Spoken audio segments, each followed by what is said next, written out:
Assalamualaikum warahmatullahi wabarakatuh. Perkenalkan, nama saya Imam Ghazali, NP 41182191240097. Mata kuliah Perencanaan Pengajaran, dosen pengampu Dr. Ibu Yunita Lasma MPD. Di sini saya ingin mengerjakan tugas perencanaan pengajaran, yaitu tentang RPP, yang dimana tugasnya yaitu mahasiswa wajib mempelajari seluruh komponen yang terdapat dalam RPP tersebut. Selanjutnya, setiap komponen harus dijelaskan dengan menguraikan apa komponen tersebut. Kedua, mengapa komponen tersebut perlu dicantumkan dalam RPP. Ketiga, bagaimana komponen tersebut digunakan dalam proses pembelajaran. RPP yang kita bahas hari ini adalah tentang sepak bola. Oke, sekarang kita bedah satu persatu komponen yang ada di dalam RPP ini. Tujuan pembelajaran. Apa itu tujuan pembelajaran? Komponen pertama yang kita bahas adalah tujuan pembelajaran. Pernyataan yang menggambarkan apa yang diharapkan bisa dikuasai atau dicapai oleh peserta didik setelah proses belajar berlangsung. Mengapa perlu ada dalam RPP?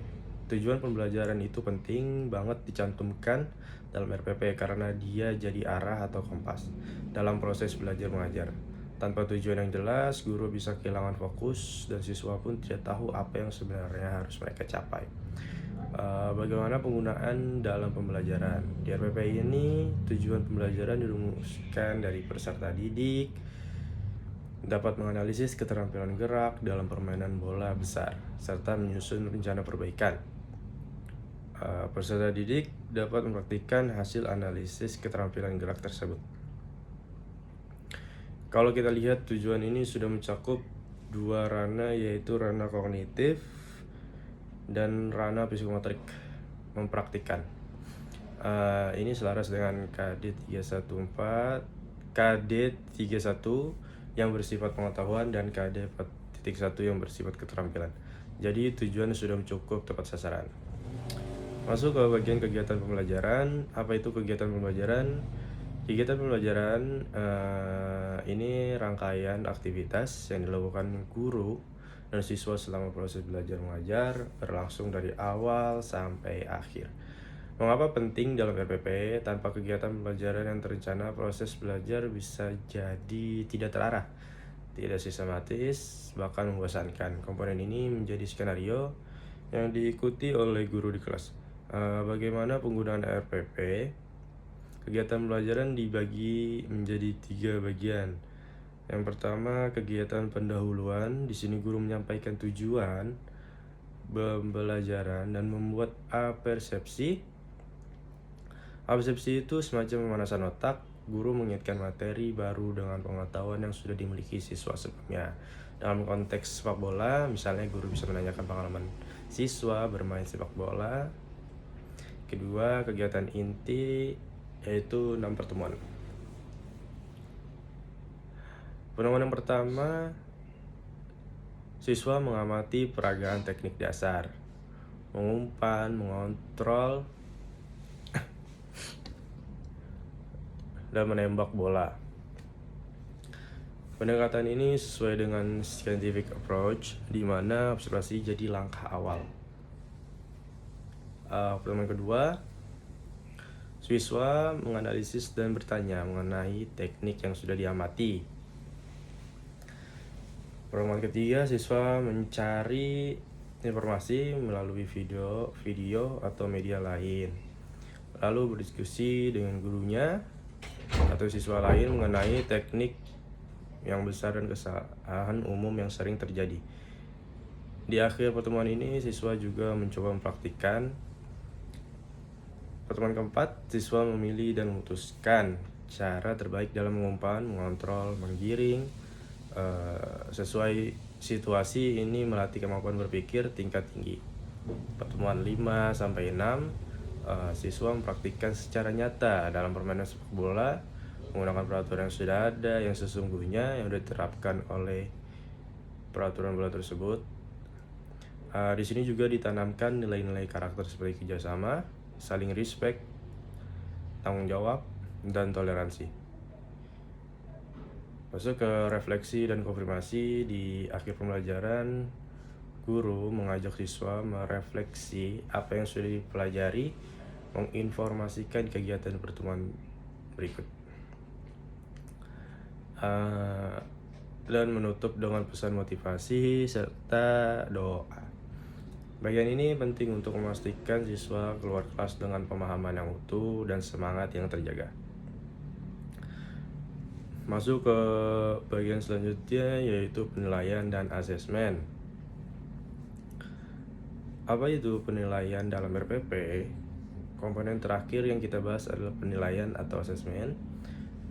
Proses pengumpulan dan pengolahan informasi untuk mengukur pencapaian hasil belajar peserta didik.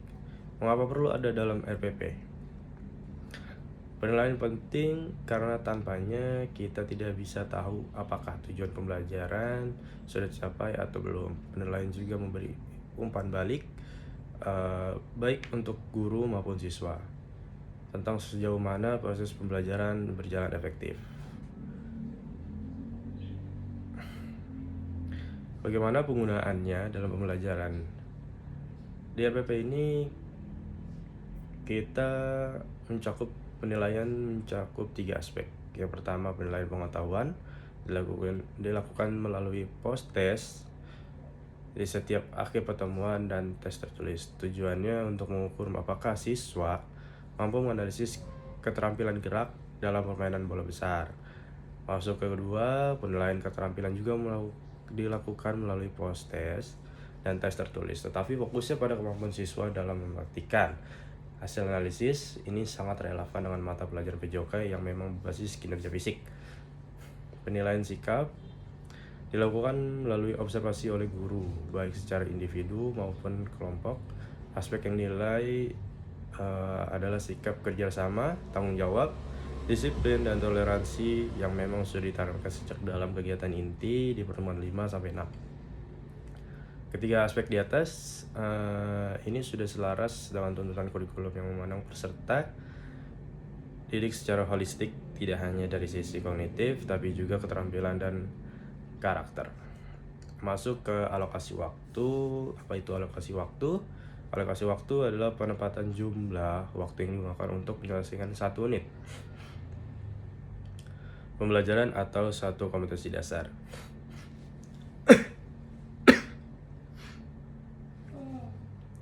Mengapa perlu alokasi waktu? Penting agar guru bisa merencanakan pembelajaran secara realistis dan tidak molor atau justru terlalu cepat selesai. Di RPP ini alokasi waktunya adalah 6 pertemuan 3 kali 45 menit. Artinya totalnya sekitar 810 menit atau 13,5 jam pembelajaran. Menurut saya, alokasi ini cukup rasional untuk materi sepak bola yang memerlukan waktu untuk pengamatan, diskusi, praktik, dan evaluasi. Dengan 6 pertemuan, siswa mendapatkan ruang yang cukup untuk berlatih secara bertahap, mulai dari pengamatan hingga penerapan dalam permainan nyata.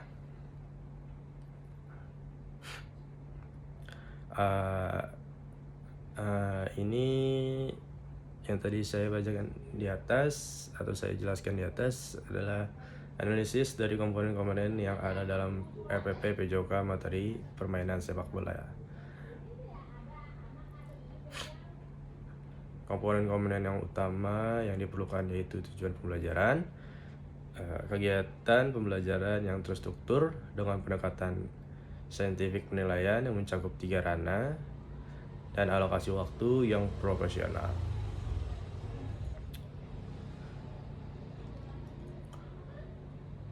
Secara umum, RPP ini sudah bisa dijadikan paduan yang layak bagi guru di lapangan. Semoga video ini bermanfaat buat teman-teman yang lagi belajar tentang perencanaan pembelajaran, khususnya untuk saya. Baik buruknya saya apabila ada salah kata dari pengucapan, tolong dibukakan pintu sebesar-besarnya, karena saya pun masih belajar. Wabillahi taufiq wal hidayah. Wassalamualaikum warahmatullahi wabarakatuh.